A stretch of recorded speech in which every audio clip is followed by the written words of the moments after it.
10 more years, presented by Science at NASA. A lot can happen in 10 years. Over the past decade, an international laboratory widely known but often underappreciated has been producing results at an extraordinary rate. Using its unique capabilities, engineers have developed a precision robotic arm that helps surgeons remove tumors from the human brain. Experimenters have learned to start fires without flames, an anti-intuitive technology that could lead to super-efficient auto engines. Physicists have counted hundreds of thousands of antimatter particles among normal cosmic rays, a telltale sign of mysterious dark matter. Researchers have gathered atoms into exotic forms, creating the building blocks of futuristic smart materials. And much more. That lab is the International Space Station.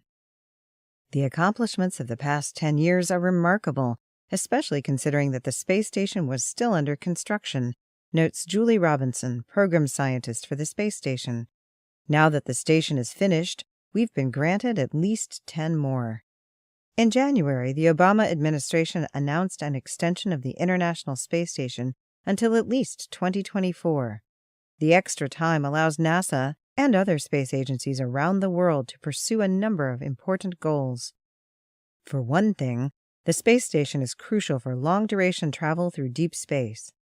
That may sound ironic, given that the space station never leaves Earth orbit, says Robinson, but we have determined that research on station is necessary to mitigate 21 of 32 known human health risks associated with long-duration space missions. The road to Mars leads through the space station. She adds that medical research for astronauts helps people on Earth, too. Treatments for bone loss and muscle decay and advances in telemedicine are just a few of the spin-offs that have made their way into hospital rooms since the International Space Station program began. As the next 10 years unfold, a menagerie of model organisms will join the astronauts on the space station for advanced life science studies. New crew members include weeds, fruit flies, and rodents, all of which share surprising amounts of DNA with humans. By studying these organisms in microgravity, we will learn a lot about ourselves, she says.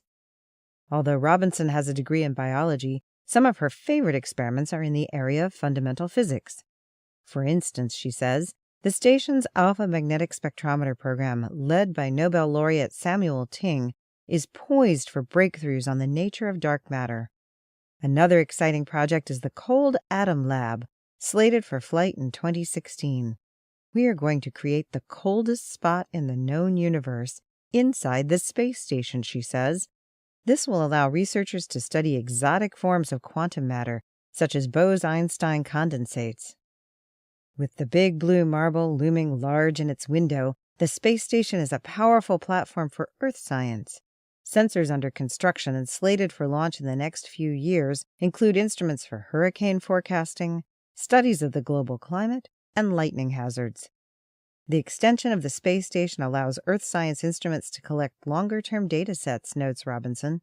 Some of our existing sensors will collect 90% more data during the extra decade.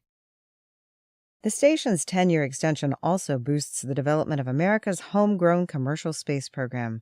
SpaceX and Orbital Sciences Corporation, which have contracts to supply cargo to the station, can now look forward to competing for future contracts. SpaceX, Boeing, and Sierra Nevada are also interested in launching crews to the station by 2017. As commercial providers provide access to Earth orbit at lower cost, we move toward the day when scientists will travel to space to do their own experiments firsthand. A lot can happen in 10 years. For more information about science in orbit, visit www.nasa.gov/ISS-science. For science in Earth orbit and beyond, check science.nasa.gov.